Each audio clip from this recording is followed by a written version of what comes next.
Hello everyone, welcome to True IAS and PCS. हम लोग article 32 तक कॉम्प्रिहेंसिव तरीके से कवर कर चुके हैं अपने फंडामेंटल राइट्स को। Article 32 was right to constitutional remedies के जहाँ पर भी एक इंसान के हिंदुस्तान में फंडामेंटल राइट्स अगर वॉयलेट होते हैं तो उसके लिए रेमेडी लेने के लिए हम लोग कोर्ट के पास जा सकते हैं। आर्टिकल 32 के केस में 32 के केस में हमने ये देखा था, हम लोग या तो डायरेक्टली सुप्रीम कोर्ट जा सकते हैं अंडर आर्टिकल 32। एंड 32 के साथ ही दोस्तों एक बात और हमने करी थी कि हम लोग जो है हाई कोर्ट भी जा सकते हैं। सुप्रीम कोर्ट एक बस रिक्वेस्ट करता है कि हम थोड़ा सा बिजी हैं, अगर आप हो सके तो पहले हाई कोर्ट चले जाओ, और वो चीज़ गिवन है अंडर आर्टिकल 226। यहाँ तक सबको क्लियर था। किसी भी रिट्स के अंदर जो कि ऑर्डर पास होता है under article 32 right to constitutional remedies के लिए, उसको हम लोग रिट्स कहते हैं। रिट्स एक स्पेशल ऑर्डर होते हैं जो कि कोर्ट पास करता है आपके फंडामेंटल राइट्स को रिस्टोर करने के लिए। हमने अपने कोर्ट्स के अंदर मुख्य रूप से पांच तरह की रिट्स हमने पढ़ी थी: habeas corpus, mandamus, prohibition, सर्शियरी and quo warranto. क्या आपको आर्टिकल 32, आर्टिकल 226 या रिट्स में कोई भी डाउट है, कोई भी दिक्कत है?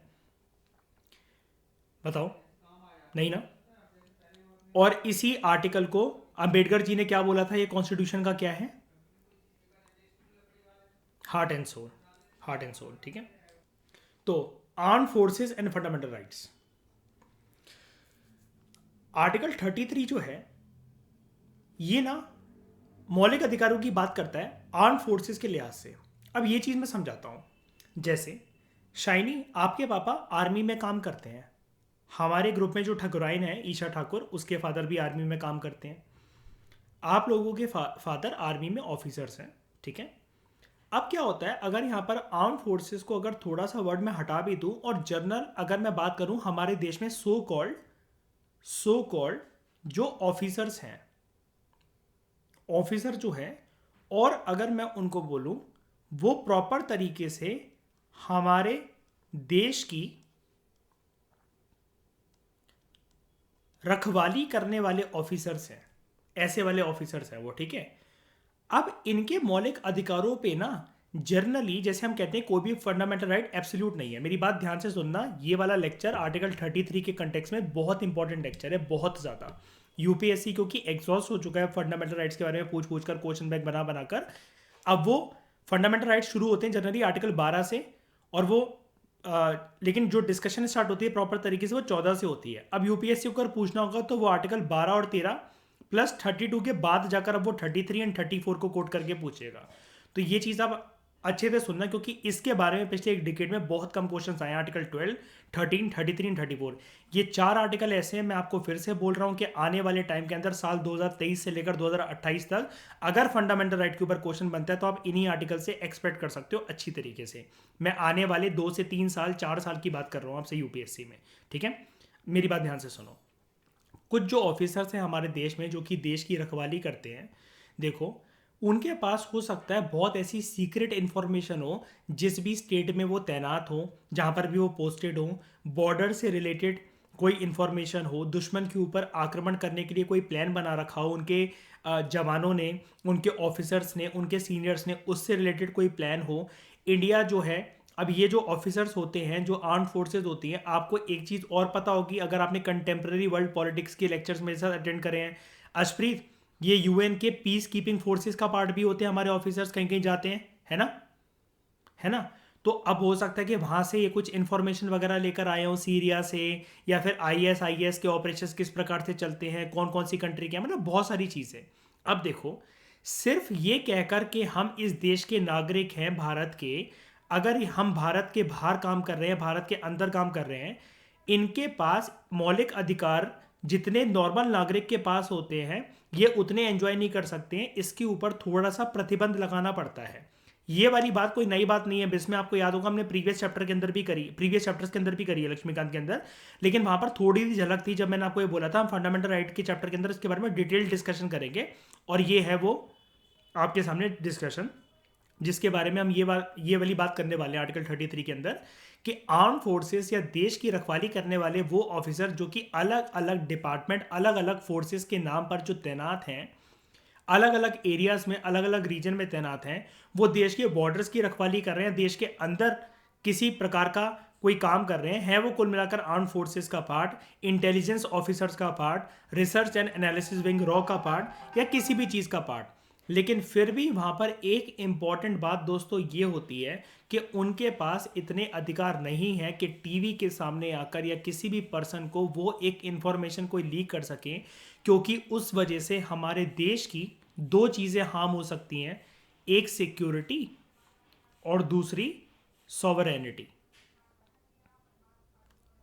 इट इज़ जस्ट लाइक जब प्रिवेंटिव डिटेंशन होती है तो आपको पता होता है ना कि पर्सन ने कोई क्राइम करा ही नहीं है। प्रिवेंटिव डिटेंशन एक स्पेशल चीज़ ऐसी होती है अशप्रीत के पर्सन ने कोई क्राइम करा ही नहीं है, लेकिन आशमा फिर भी पर्सन को डिटेन इसलिए करा जाता है कि उसको प्रिवेंट करा जाए कोई क्राइम वो फ्यूचर में ना करते, क्योंकि पास्ट रिकॉर्ड उसका हिस्ट्री ये चीज़ बताती है ना। यही कुछ एक स्पेशल चीज़ है यहाँ पर कि आर्टिकल 33 में ये वाली बात बोल रखी है कि मौलिक अधिकार नॉर्मल नागरिक के लिए सबके लिए अवेलेबल है, लेकिन ये आर्म फोर्सेस के लिए अवेलेबल नहीं है। उस लिहाज से उतने अवेलेबल नहीं है, मैं ये नहीं कह रहा बिल्कुल अवेलेबल नहीं है, उस लिहाज से अवेलेबल नहीं है जितने नॉर्मल नागरिकों के लिए अवेलेबल है। अब एक बात बताओ, मैं आपको एक बात बताता हूँ, जैसे मैं इसको फंडामेंटल राइट से मत जोड़ना, लेकिन एक बात बताता हूँ।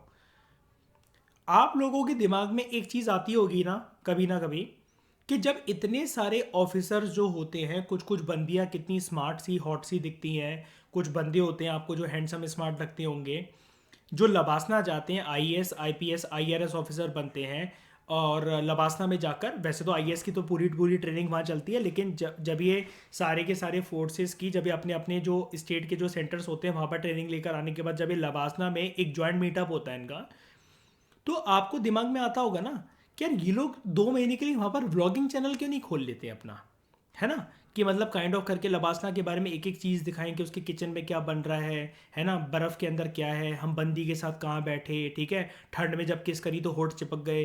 तो ये सब चीज़ें मतलब क्यों नहीं बताते हैं, मतलब ये सामने आकर, वो इसलिए क्योंकि लबासना में पहले दिन जाने के बाद ना आप वो जो डायरेक्टर होते हैं वहाँ पर आपको एक बहुत स्ट्रिक्टली एक प्रोटोकॉल फॉलो करना पड़ता है, उसके लिए सिग्नेचर करने पड़ते हैं आपको, और ये चीज़ आपको स्ट्रिक्टली समझा दी जाती है। देखो एक एक एरिया, इसका एक एक दरवाज़ा, एक एक कॉरिडोर, हर एक कमरा, आप हर जगह पर आप अपना फ़ोन यूज़ कृपया ना करें।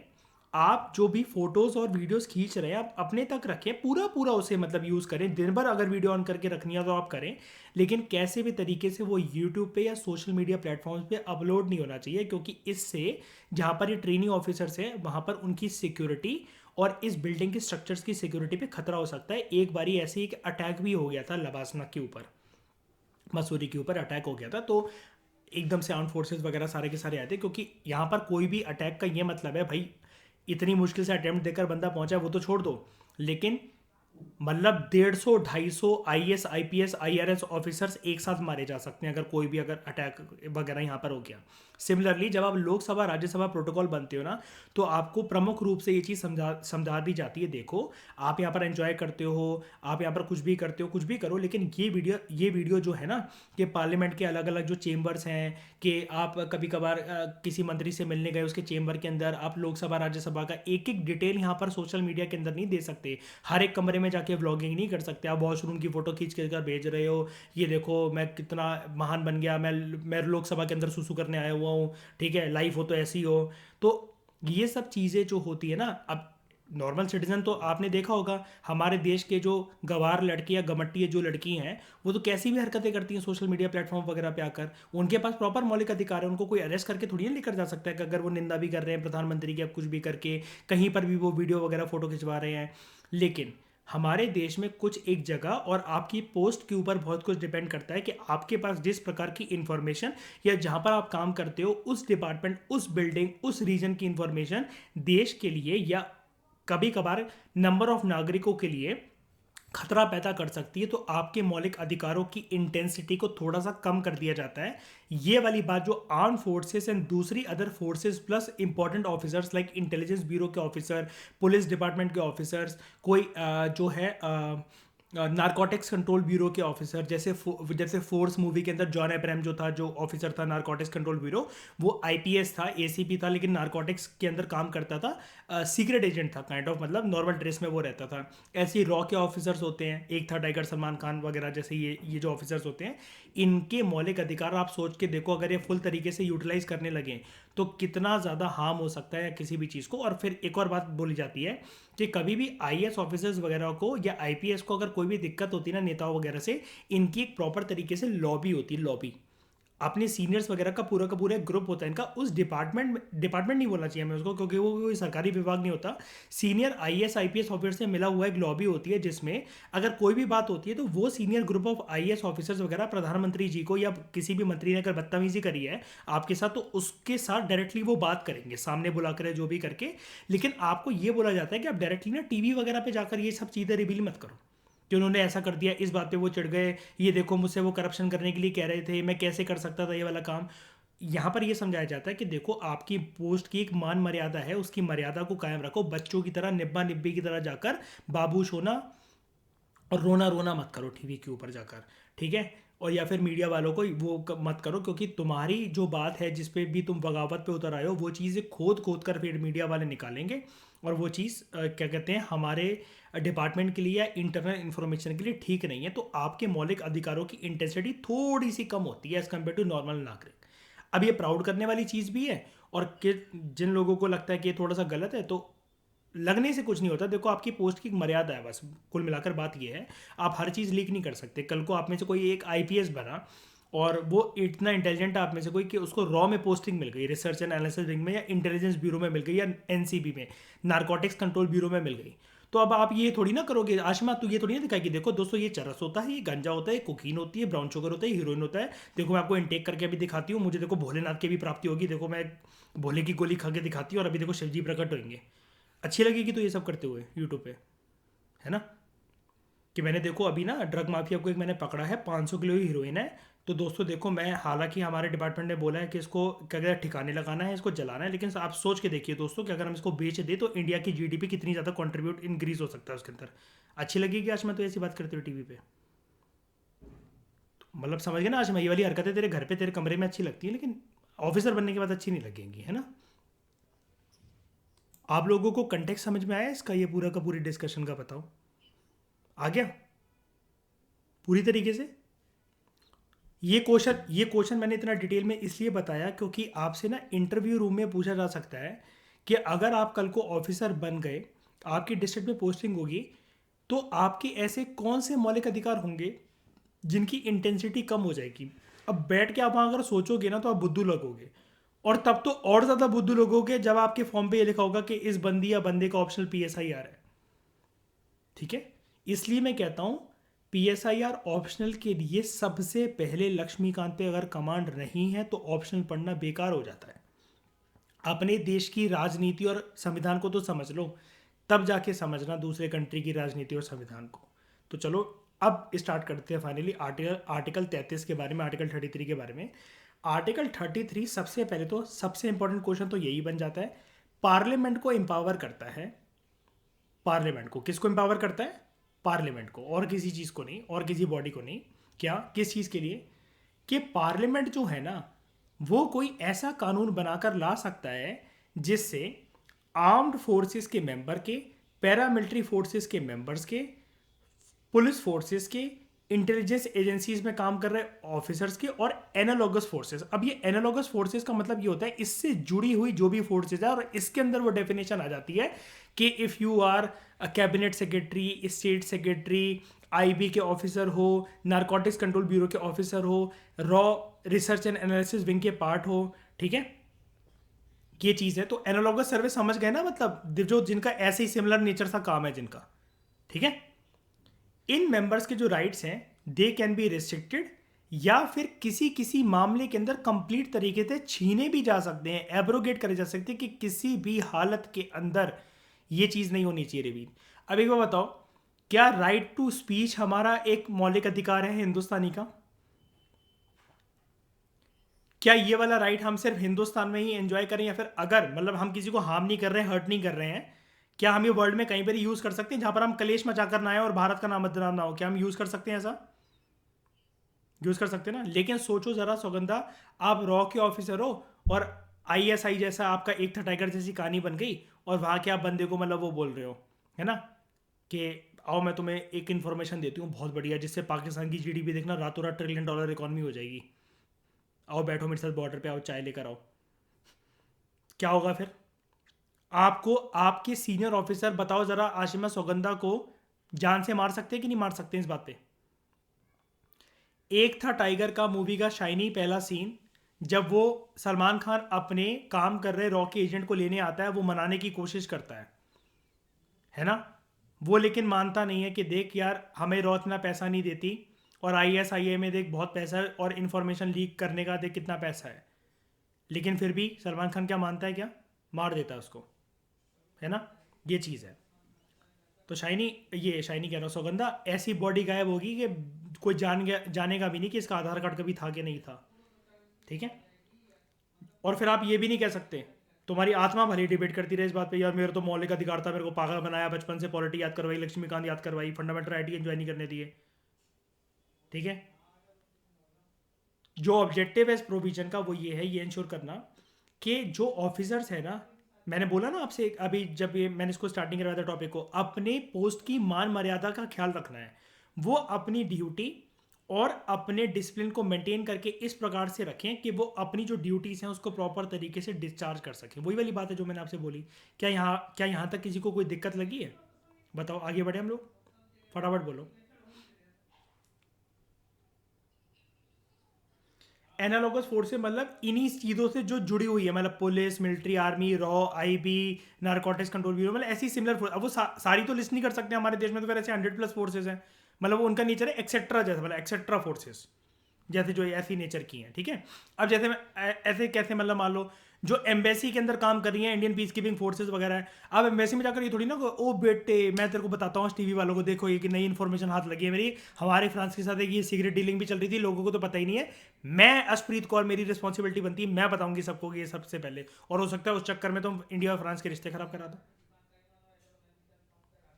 बताओ, है कि नहीं? ठीक है। तो अपनी भावनाओं पे कंट्रोल रखना सरदारनी। ठीक है। The power to make laws under article 33, ये वाली पावर सिर्फ और सिर्फ पार्लियामेंट को दी हुई है हमारे देश में, ना कि विधानसभाओं को। स्टेट लेजिस्लेचर के पास ये वाली पावर नहीं है। इससे एक अलग सा ही क्वेश्चन बन सकता है, जैसा कि मैं आपसे बोल रहा हूँ, article 12, article 13, article 33 and article 34, इस पे क्वेश्चन पेंडिंग है यूपीएससी में। पिछले एक डिकेड से ज़्यादा क्वेश्चन नहीं पूछे गए हैं। यूपीएससी को बनाना होगा तो वो इस टॉपिक को उठा सकते हैं। ठीक है। कोई भी लॉ जो पार्लियामेंट बनाएगा, ये इतना इंपॉर्टेंट लॉ माना जाएगा, ध्यान से सुनना मेरी बात, 99% केसेस के अंदर, 99% केसेस के अंदर जुडिशियल रिव्यू अलाउड होता है। जुडिशरी जो है ना, क्या करता है, उस पर्टिकुलर एक्ट को रिव्यू कर सकता है ना। कोई भी ऐसा लॉ जब पार्लियामेंट के द्वारा बनाया जाएगा, उसको किसी भी कोर्ट में चैलेंज नहीं करा जा सकता, इस ग्राउंड पर कि उसने फंडामेंटल राइट्स को कॉन्ट्रवीन करा है, उसने ब्रीच करा है या कुछ भी, मतलब ठीक है कि ये तो मौलिक अधिकारों को छीनने वाली बात हो गई। नहीं, पार्लियामेंट देख लेगा, मिनिस्टर्स जो एमपीज वगैरह हैं वो ये डिसाइड करके अपने हिसाब से जो भी होगा, जो भी प्रस्ताव आएगा इस बिल का, ऑब्वियसली बात है पहले बिल ही आएगा पार्लियामेंट के पास, जब वो एक्ट बनना होगा तो सोच समझ कर उसके अंदर ऐसे प्रावधान, ऐसे प्रोविजंस डाल दिए जाएंगे कि जो जिस सर्विस में काम कर रहा है, अपनी पोस्ट की मान मर्यादा को देखते हुए और देश की सॉवरेनिटी एंड सिक्योरिटी को देखते हुए, अगर उससे वो मौलिक अधिकार छीन भी लिए जाए या उनकी इंटेंसिटी कम कर दी जाए, उनको इस कदर वो मौलिक अधिकार, वो फंडामेंटल राइट्स एंजॉय नहीं भी करने दिए जाए बाकी नागरिक जैसे करते हैं, तो ये देश के हित में है, ये बाकी नागरिकों के हित में है, इसमें कोई बुराई नहीं है। इस चीज को कोई भी ऑफिसर वगैरह जाके सुप्रीम कोर्ट वगैरह में या किसी भी कोर्ट के अंदर चैलेंज नहीं कर सकता। मैं यही बता रहा हूँ कि 99% केसेस के अंदर जब भी कोई चीज़ आती है, तो स्टूडेंट्स को तो अब ये ट्रिक पता लगी गई है कि वो जब भी यूपीएससी कोर्ट करता है कि इस केस के अंदर जुडिशियल रिव्यू अलाउड नहीं होता, तो वो स्टेटमेंट को एलिमिनेट करके राइट आंसर तक पहुंच जाते हैं। सिर्फ यही ग्राउंड अभी तक के लिए, आगे देखते हैं हम इसको, ये ग्राउंड अगर ऐसा है कि इसको चैलेंज नहीं करा जा सकता इन एनी कोर्ट, ठीक है। तो पार्लियामेंट ने क्या ऐसे कुछ एक्ट बनाए हैं? ऑब्वियसली बात है, जब इतनी बड़ी विंडो मिल गई है, जब कोर्ट किसी को देख ही नहीं सकता कि इसने ब्रीच करा है कि नहीं करा है, तो पार्लियामेंट ने एक्ट बनाए हैं अपनी फ्रीडम को देखते हुए। फ्रीडम इन द सेंस मैं पार्लियामेंट की फ्रीडम की बात कर रहा हूँ कि वो कैसे मर्जी बना सकते हैं। तो उन्होंने एक बनाया आर्मी एक्ट 1950, एक बनाया नेवी एक्ट 1950, एक बनाया एयरफोर्स एक्ट 1950, फिर एक बनाया police forces restrictions to right act 1966, फिर एक बनाया BSF act border security force act, ठीक है। और ऐसी बहुत सारे अलग अलग तरीके के एक्ट हैं। ये जितने भी एक्ट हैं कि आपको याद करने हैं, जी हाँ ये याद करने हैं आपको, लेकिन ये आपसे जीएस पेपर 2 में नहीं पूछे जाएंगे। हम इनको जब हम लोग अपना जीएस पेपर 3 के अंदर ये सिलेबस करेंगे सिक्योरिटी, इंटरनल सिक्योरिटी, उसके अंदर मैं आपको ये जितने भी एक्ट होते हैं, जितने भी होते हैं हमारे देश के अंदर, ये सारे के सारे मैं आपको याद करवा दूंगा, ठीक है। और ये वैसे भी आपको याद करने ही पड़ेंगे, भले ही आप आईएएस बनते हैं आईपीएस बनते हैं, ठीक है, आपको वैसे भी याद करने पड़ेंगे। ये सारे के सारे जो एक्ट हैं ये रेस्ट्रिक्शंस इम्पोज करते हैं, ठीक है, कि जो ऑफिसर्स हैं उनकी फ्रीडम ऑफ स्पीच के ऊपर, राइट टू फॉर्म एसोसिएशंस, कि वो किसी ट्रेड यूनियन या पॉलिटिकल एसोसिएशन का पार्ट बन सके, बिल्कुल इसके ऊपर प्रतिबंध होता है, प्रोहिबिशन होती है। वो प्रेस के साथ किसी भी प्रकार की कम्युनिकेशन नहीं कर सकते। वो कोई भी पब्लिक मीटिंग्स या डेमोन्स्ट्रेशन जो कि नेताओं के खिलाफ, किसी पॉलिटिकल पार्टी के खिलाफ चल रही है, उसमें वो हिस्सेदारी नहीं ले सकते, क्योंकि कोई भी इंपॉर्टेंट इंफॉर्मेशन लीक होना देश की सॉवरेनिटी, इंटेग्रिटी, सिक्योरिटी पे हमला हो सकता है। एक बहुत बड़ा मतलब क्या कहते हैं, आपदा आ सकती है इसकी वजह से, जिससे हो सकता है कि दंगे हो जाए, इंटरनल वॉर हो जाए, सिविल वॉर की संभावना हो जाए, या दूसरी कंट्री के साथ रिश्ते जो हैं वो बर्बाद हो जाए, ठीक है। और प्रेस वाले तो आपको पता ही है, मज़े लेने के लिए, मसाला डालने के लिए अंड शंड सवाल पूछते हैं, तो ये सारी चीज़ें इनको अलाउड नहीं है। अब जैसे आप यहाँ पर देखो, फ्रीडम ऑफ स्पीच, मैंने बोला ना आशिमा वाला एग्जांपल लेकर, अशप्रीत तो ज़्यादा अच्छे से समझ में आया होगा, है ना, वो ड्रग्स को लेकर ये नहीं बोल सकती अगर वो एनसीबी के ऑफिसर है। राइट टू फॉर्म एसोसिएशन, या फिर किसी ट्रेड यूनियन या फिर पॉलिटिकल एसोसिएशन का पार्ट बनना, आप कोई पार्टी ज्वाइन नहीं कर सकते जब आप अगर ऑफिसर वगैरह हो। किसी मिलिट्री ऑफिसर के बारे में आपने सुना है कि वो कैप्टन है, या फिर वो ब्रिगेडियर है, ठीक है, या फिर वो कर्नल है, कि वो उसने कोई पार्टी ज्वाइन कर ली है? बताना ज़रा। ये चीज़ें इस पोस्ट के लिए और पोस्ट को देखते हुए, उस पोस्ट की मर्यादा को देखते हुए, ये चीज़ ठीक नहीं है।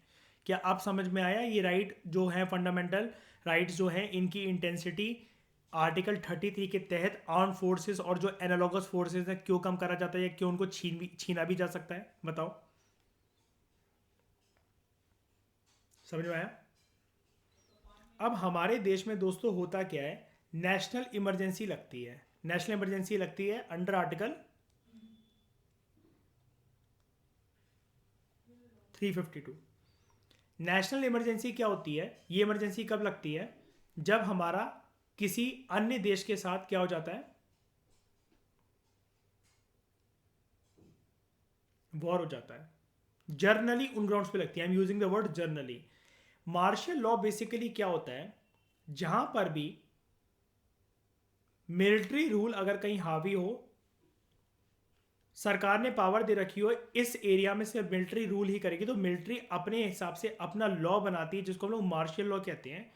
इस मार्शल लॉ के अंतर्गत अगर किसी रीजन के अंदर मिलिट्री ने बोल दिया कि 6 बजे के बाद शाम को कोई घर से बाहर नहीं निकलेगा, उसके पैरों पे गोली मार दी जाएगी एक वार्निंग देने के बाद, तो इस चीज़ को उस रीजन के लोगों को सीरियसली लेना चाहिए। ये कहते हुए कि ऐसा तो देश में कहीं पर भी किसी रीजन में नहीं हो रहा है, ये तो सिर्फ मजाक वाली बात है, हंसी मजाक की बात है, ऐसा कुछ भी नहीं होने वाला है। अगर वो निकला और पीछे से आर्मी वाले ने रोका कि रुक जाओ सर जी, मैडम जी, पैर में गोली मार दी जाएगी, मत जाओ यहाँ से जाकर, मार्शल लॉ लगा हुआ है, या फिर हमने कर्फ्यू लगा रखा है which is the strict curfew, और हमें गोली मारने के हुक्म है, और आशमा फिर भी ला ला ला ला हुला ला ला हुला ला ला करते करते घूम रही है, तो आशमा गोली पड़ जाएगी, और ऐसी जगह पड़ेगी कि सालों तक दर्द रहेगा, ठीक है, याद रखना। तो अब डिफरेंस जानते हैं मार्शल लॉ और नेशनल इमरजेंसी के बीच में। मार्शल लॉ जो है वो नागरिकों के, सिटीजन्स के मौलिक अधिकारों को अफेक्ट करता है। नेशनल इमरजेंसी जो है सिर्फ वो मौलिक अधिकारों को अफेक्ट नहीं करती है, बट सेंटर स्टेट के रिलेशंस भी इससे प्रभावित होते हैं।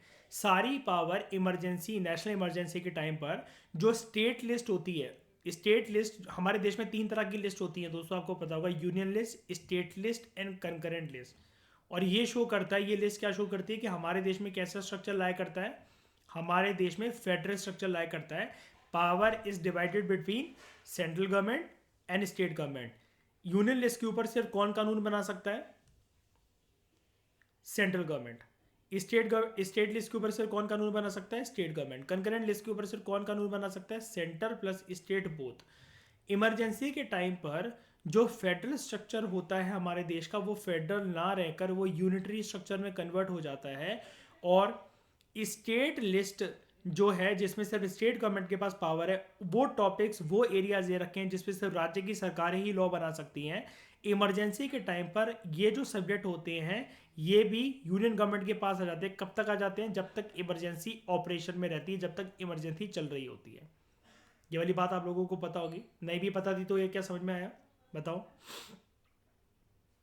जल्दी बताओ।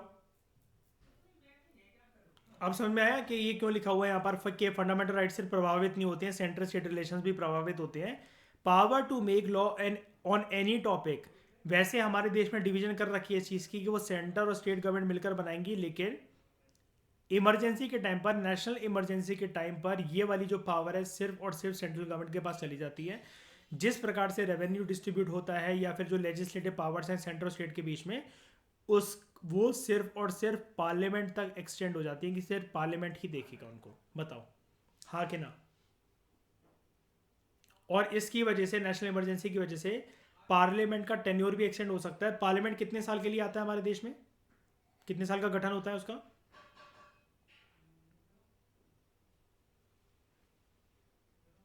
ऐसा मत बोलो पार्लियामेंट का 5 साल का गठन होता है, बोलो लोकसभा की बात हो रही है यहाँ पर, ठीक है? प्रॉपर नहीं दे रखा उसने, लोकसभा की। राज्यसभा तो परमानेंट हाउस होता है ना, 1/3 मेंबर्स उसके हर 2 साल रिटायर होते हैं, है ना? पूरा हाउस कभी डिसॉल्व नहीं होता ऐसा। लोकसभा 5 साल का होता है इन टर्म्स ऑफ पार्लियामेंट, लेकिन इमरजेंसी के टाइम पर ये एक्सटेंड हो सकता है। कितने कितने महीने से एक्सटेंड हो सकता है ये?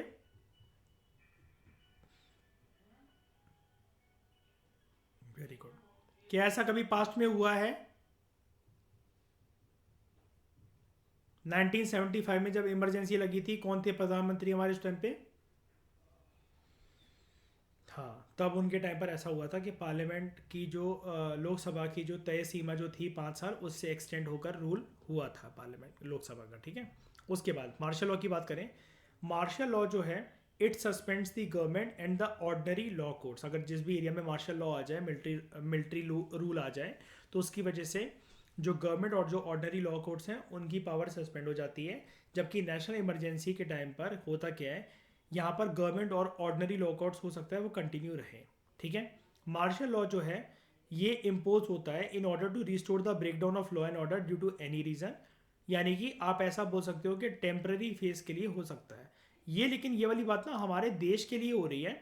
बाकी देशों में, जैसे हमने कंटेम्प्रेरी वर्ल्ड पॉलिटिक्स के अंदर इसमें पढ़ा था, पाकिस्तान के अंदर आया था, लेकिन डेमोक्रेसी की सत्ता को हटाकर पूरा जो मिलिट्री रूलर्स थे वही प्रेसिडेंट बन गए थे, है ना? ऐसा काफ़ी बार हुआ है ना, ठीक है? लेकिन हमारे देश में जब भी लॉ एंड ऑर्डर का ब्रेकडाउन होता है तो उसको रिस्टोर करने के लिए हो सकता है कि आर्मी की जो दखल अंदाजी है in form of military law, ये चीज़ अच्छी है। देखो, एक चीज़ तो आप लोग मानते हो ना, मैं दखल अंदाजी को कह रहा हूँ क्योंकि किसी भी आस्पेक्ट में सौगंधा मार्शल लॉ डेमोक्रेसी का पार्ट तो नहीं हो सकता, राइट? क्या जनता का निर्णय है क्या शाइनी कि आर्मी वाले इस एरिया में रहेंगे, वो अपना कानून बनाएंगे, कर्फ्यू लगा सकते हैं, गोली मार सकते हैं? क्या ये हेल्दी डेमोक्रेसी का पार्ट है? नहीं ना। और ये चीज़ ये भी शो करता है आशिमा कि डेमोक्रेटिक जो रूल है वो फेल कर गया किसी एक रीजन में, इस कदर फेल कर गया कि आर्मी की इंटरवेंशन जरूरी हो गई, इस कदर जरूरी हो गई कि नॉर्मल गवर्नमेंट और नॉर्मल लॉ कोर्ट्स, गवर्नमेंट जिसको जनता ने चुना था, वो लैप्स कर गए और आर्मी को वहां पर इंटरवीन करना ही पड़ा लॉ एंड ऑर्डर की सिचुएशन को रिस्टोर करने के लिए। क्या हमें ये उस पर्टिकुलर रीजन का, उस पर्टिकुलर सरकार का हमें फेलियर नहीं दिखा था इसमें, ये कि वो डेमोक्रेसी की स्पिरिट को मेंटेन करने में फेल कर गए? बताओ, है ना?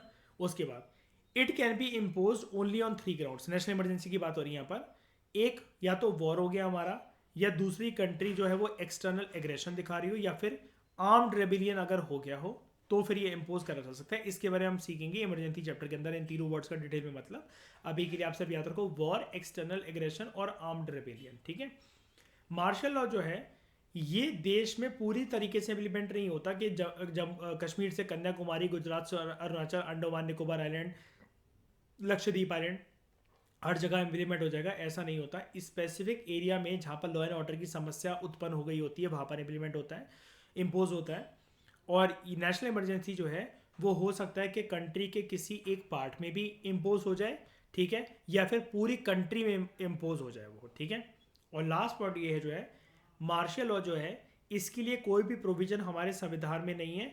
ये जो है it is kind of temporary nature की जो चीज़ है, इसलिए इसको बोला जाता है it is implicit in nature, directly visible नहीं है। कैसा उस पर्टिकुलर रीजन में समस्या है, वो पर्टिकुलर रीजन में कितना उथल पुथल है, कितना टर्ब्यूलेंस है, टर्ब्यूलेंस का मतलब यही होता है उथल पुथल, उसको देखते हुए मार्शल लॉ के अंदर मिलिट्री को पावर क्या क्या देनी है ये डिसाइड करा जाएगा। लेकिन जो नेशनल इमरजेंसी है इसके लिए तो डिटेल प्रोविजन और स्पेसिफिकेशन और इसका नेचर कैसा होगा इसके बारे में संविधान निर्माताओं ने संविधान में बात कर रखी है। इसलिए हम कह सकते हैं कि क्योंकि हमारे पास इसके लिए किस नेचर में इंप्लीमेंट करा जाएगा, कैसे होगा, किसको कितनी पावर मिलेंगी, किस किस की पावर सस्पेंड कर दी जाएगी, स्टेट लिस्ट जो है उस टाइम पर हमारा जो स्ट्रक्चर है देश का वो फेडरल स्ट्रक्चर से यूनिटरी बन जाएगा, स्टेट लिस्ट की जो पावर है वो सेंट्रल गवर्नमेंट को दे दी जाएंगी। ये सारी बातें संविधान निर्माता कर गए थे संविधान के अंदर। तो हम कह सकते हैं दिस नेशनल इमरजेंसी का जो प्रोविजन है it is very much explicit in nature, it is clearly visible in nature, crystal clear and well defined, crystal clear and well defined। जो एक्सप्रेशन हम बात पढ़ रहे थे उधर जो एक फ्रेज आया था आर्टिकल 33 के अंतर्गत, मेंबर्स ऑफ आर्म्ड फोर्सेस, ये जो एक्सप्रेशन है member of armed forces, it also cover जो आर्म्ड फोर्सेस के जो एम्प्लॉयज होते हैं लाइक नाई, कारपेंटर्स, मैकेनिक्स, खाना बनाने वाले, चौकीदार, जूते सिलने वाले, जूते बनाने वाले, कपड़े सिलने वाले, ठीक है, और कोई भी ऐसे लोग जो कि सीमा पर जाकर हथियार नहीं उठाते और दुश्मनों से, दूसरी देश के सैनिकों से नहीं लड़ते, ठीक है, ये लोग भी कवर होते हैं इस डेफिनेशन के अंतर्गत। यानी कि आप जिस भी जगह पर काम कर रहे हो वहाँ पर छोटे छोटे लोग जो होंगे जिनकी नौकरी जो होगी आपके डिपार्टमेंट के अंतर्गत ही होगी, they are also covered under armed forces, members of the armed forces, ठीक है। जो पार्लियामेंट्री लॉ होता है, जैसा कि हमने पढ़ा आर्टिकल 33 पार्लियामेंट को पावर देता है कि किस प्रकार से मौलिक अधिकारों की इंटेंसिटी या पूरे के पूरे मौलिक अधिकार किस प्रकार से छीने जा सकते हैं या उनकी इंटेंसिटी कम करी जा सकती है। तो पार्लियामेंट्री लॉ जो भी इनेक्ट होगा under article 33, it can also exclude the court martial, ठीक है, जो कि मिलिट्री लॉ के अंतर्गत कुछ ऐसे ट्राइब्यूनल्स जो होते हैं, इस्टेब्लिश होते हैं कि जैसे मतलब मान लो होता है क्या, मैं आपको ना कोर्ट मार्शल बताता हूँ। जब भी कोई आर्मी, नेवी या एयरफोर्स का ऑफिसर उससे जब भी कोई, मैं गलती तो नहीं कहूँगा, गुनाह जब हो जाता है या उसके खिलाफ कोई भी सुनवाई होनी है तो इनका केस नॉर्मल कोर्ट में नहीं चलता। शायद ये वाली बात पता होगी आपको, पापा बताते होंगे, इन लोगों का कोर्ट मार्शल होता है। ये वाली बात जिसको नहीं पता है कोई बात नहीं, शाइनी के फादर आर्मी में है, बाकी के नहीं है तो मैं आपको बता देता हूँ।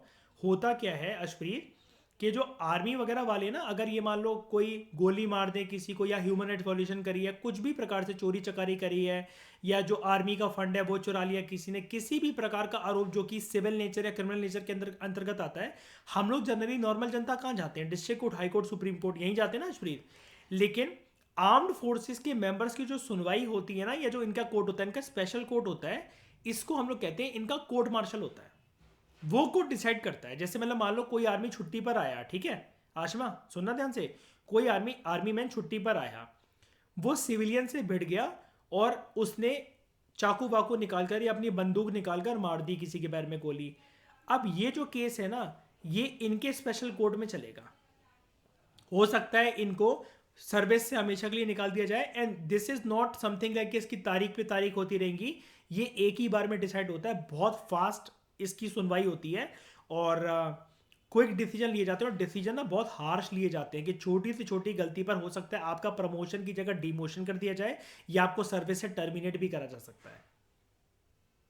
जैसा कि मैंने अभी इंट्रोडक्शन में बताया था, अगर हम आईएएस आईपीएस ऑफिसर, तो आपको मैंने बताया ना सुगंधा भी, कि हमें मीडिया के सामने नहीं जाना है, हमारी लॉबी होती है, उन सीनियर अफसर्स को हमें कंप्लेंट करनी है कि मिनिस्टर या एमएलए हमसे ऐसी बदतमीजी कर रहा था, ठीक है, तो हमने जो उसको चाटा मारा या कुछ भी करा तो वो इस लिहाज से करा, ऐसे ऐसे करा, जो भी आपको अपनी एक्सप्लेनेशन देनी है, जो भी आपको बात अपनी सामने रखनी है कि वो लोग डायरेक्टली मिनिस्टर्स वगैरह से बात कर लें, तो इसके लिए हमारे प्रॉपर एक लॉबी होती है।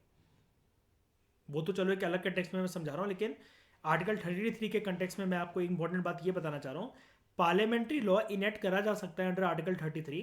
अ parliamentary law enacted under article 33 it can also exclude the court martial from the writ jurisdiction of the supreme court. अगर एक आर्मी ऑफिसर को समझने की कोशिश करो प्लीज, कोर्ट मार्शल अगर उसका हो गया और अशप्रीत अगर उसको डिमोशन करके या फिर टर्मिनेट करके सर्विस से निकाल दिया गया है, तो वो सुप्रीम कोर्ट जाकर अपील नहीं कर सकता कि देखो मुझे इस गलती पर निकाल दिया गया है। ये पार्लियामेंट्री एक्ट की मदद से अंदर आर्टिकल 33 करा जा सकता है, क्योंकि पार्लियामेंट फिर एक चीज पेश करेगा, एक एक्ट, या फिर सुप्रीम कोर्ट पहली बात इसको एंटरटेन ही नहीं करेगा, वो बोलेगा आपके लिए भाई साहब, आप एक आर्मी पर्सन है, नेवी पर्सन है या फिर एयरफोर्स पर्सन है, आपके लिए ऑलरेडी हमारे देश में जो भी आपका डिमोशन हुआ या निकाला गया है, ये आर्मी एक्ट के अंतर्गत, नेवी एक्ट के अंतर्गत और एयरफोर्स एक्ट के अंतर्गत ये आपका केस चला हुआ है। और हमारे पास वैसे हर एक केस को कि कौन सा केस, क्या चीज, किसका अधिकार संविधान की सीमाओं को क्रॉस कर रहा है, हम उसमें जुडिशियल रिव्यू कर सकते हैं, नन एंड void डिक्लेयर कर सकते हैं, लेकिन इस केस में हम नहीं कर सकते, बिकॉज आप जाइए और लक्ष्मीकांत पढ़िए, ठीक है। Any such law which is made under article 33 it can not be challenge in any court. Word है यहां पर, आप चाहे सुप्रीम कोर्ट चले जाओ, चाहे चीफ जस्टिस चले जाओ, चीफ जस्टिस के पास चले जाओ, चाहे उनके फादर के पास चले जाओ, ठीक है। रिट जुरिस्डिक्शन को एंटरटेन नहीं करा जाएगा किसी भी सुप्रीम कोर्ट, सुप्रीम कोर्ट या किसी भी हाई कोर्ट के अंदर। जहां तक बात है कि आप अगर ये कह रहे हो कि मेरे मौलिक अधिकारों का ब्रीच हुआ है, मुझे ऐसे निकाल दिया कि वो निकाल दिया, कि नहीं, ये उनको पावर मिल चुकी है।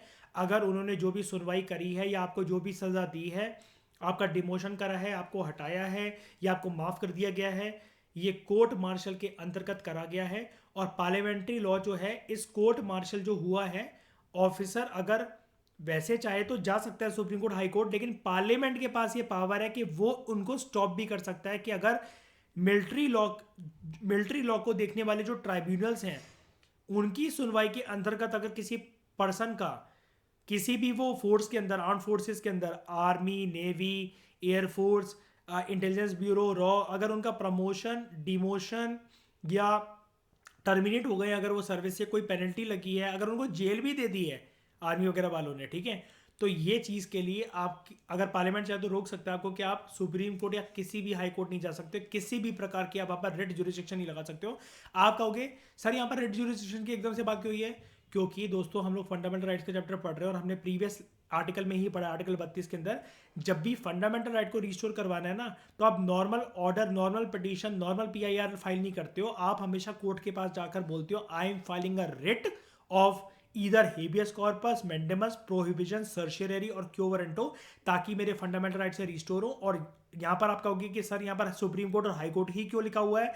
तो ये हमने डिस्कस करा था आर्टिकल 32 के अंतर्गत कि रिट की पावर जो है अभी प्रेजेंटली हमारे देश के अंदर वो सुप्रीम कोर्ट और हाई कोर्ट के पास ही है। वो अलग बात है कि पार्लियामेंट जो है किसी अन्य कोर्ट को भी ये पावर दे सकता है, लेकिन अल्टीमेटली आर्टिकल 32 और आर्टिकल 33 के अंतर्गत हमारी कंक्लूजन ये निकलती है कि पार्लियामेंट जो है वो इस एस्पेक्ट में सुप्रीम है काफी ज्यादा, आर्टिकल 32 और 33 को देखते हुए।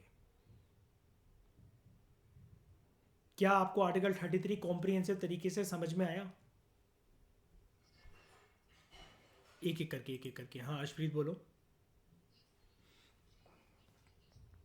जजेस ना उन्हीं के होते हैं, आर्मी वालों के जजेस होते हैं, वो जाते हैं यहीं से मतलब वो करके, लेकिन उनको ना एक ये काम दे रखा होता है, देख के देखो आप ना उनको बॉर्डर पे जाना है, जो भी करना है, और ये पर्सन सही है कि गलत है, इसका फटाफट फैसला करो। और ये चीज़ ना जनता के सामने या फिर ये कोर्ट मार्शल कहाँ ऑपरेट कर रहा है, इसके बारे में कोई जान पहचान कोई नहीं बता सकता आपको। वो हो सकता है एक बंद कमरे के अंदर आपके और मेरे घर के अंदर भी डिसीजन हो जाए, वो ऐसा भी हो सकता है। मैं यही तो कह रहा हूँ, अब ये बताओ, ये फंडामेंटल राइट्स जो हमने पढ़ा आर्टिकल 33 में छीनने वाली, ये यही चीज़ नहीं है? इसके बारे में कभी सुना है हमने? कहीं इन्फॉर्मेशन मिलती कि द्वारका में उधर ये कोर्ट मार्शल चल रहा है या फिर ऐसा चल रहा है कभी, या मीडिया में आया हो कि इस ऑफिसर को निकाल दिया गया है जाता है या वो करके? अब मान लो किसी एक ऑफिसर के खिलाफ एक ब्लेम लगा हुआ है कि वो कैप्टन है और उसमें उसने क्या करा कि कश्मीर में कुछ लड़कियों का बलात्कार करा, उनको बर्फ के अंदर गाड़ दिया, ये कहकर ये पाकिस्तान से आए हुए मुजाहिदीन या फिर इंफॉर्मेशन गैदर करने हुए बॉर्डर क्रॉस करते हुए ये कुछ लड़कियां थी, ठीक है, और हमने इनको मारा है, रेप नहीं करा है, लेकिन उसके खिलाफ ये चीज़ वो हो गई। अब ऐसे केसेस भी उनके सामने आते होंगे कोर्ट, ये इन फोर्सेस के सामने, तो इनका कोर्ट मार्शल होता है, लेकिन ये इन्फॉर्मेशन कभी भी आपको कहीं देखने को नहीं मिलेगी अनटिल एंड अनलेस आपका कोई रिश्तेदार वगैरह वो नहीं है, वो आपको ना बताए इट। हम्म। देखो मार्शल लॉ का जो नाम होता है ना वो अलग अलग होता है। जैसे आ, असम के अंदर बाकी बहुत सारे सालों तक आपको याद होगा एक आफ्सपा चल रहा था, ठीक है। ये भी एक प्रकार का वही था कि वहाँ पर मिलिट्री को एक काफ़ी ज़्यादा पावर दी गई थी। यार मुझे उस लेडी का नाम रिकॉल करवाना है जिसने 10 साल का फास्ट रखा था इसके तहत, मतलब वो करके फिर उसने हनी चाट कर तोड़ा था अभी कुछ साल पहले। क्या नाम था उसका?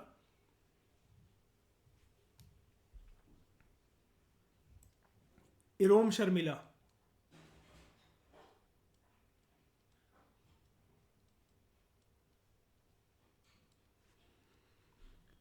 इनका बॉयफ्रेंड भी था, अभी भी है, मतलब वो वेट ही करता रह गया बेचारी इनका कि ये कब तोड़ेंगे कब तोड़ेंगे। फाइनली इन्होंने तंग आकर, आफ्सा हटा नहीं था लेकिन फिर भी इन्होंने तंग आकर कर दिया ये चीज़, कि अपना व्रत तोड़ दिया। 10 साल से व्रत रखा हुआ था इन्होंने।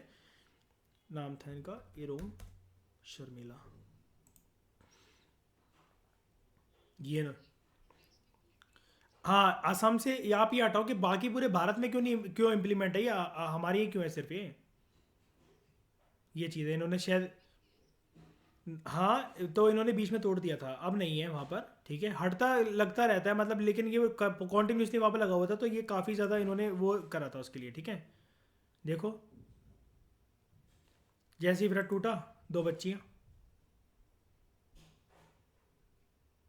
सब्र का है हिंदुस्तान के आदमी को,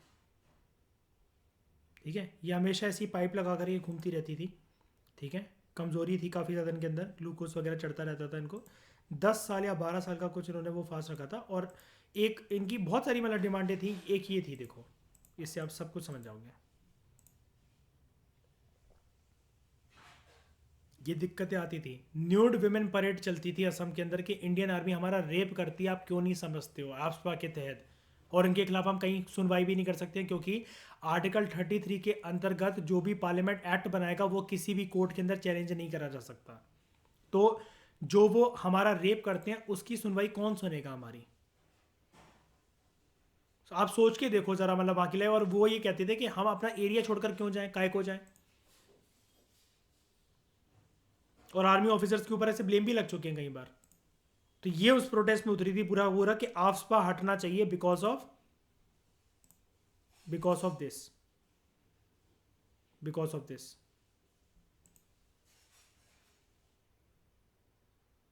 क्या आपको ये सभी एस्पेक्ट समझ में आए? जल्दी बताओ। आर्टिकल 33 अच्छे से समझ में आया? तो इस डिस्कशन में फिलहाल इतना ही। Thank you very much for discussion.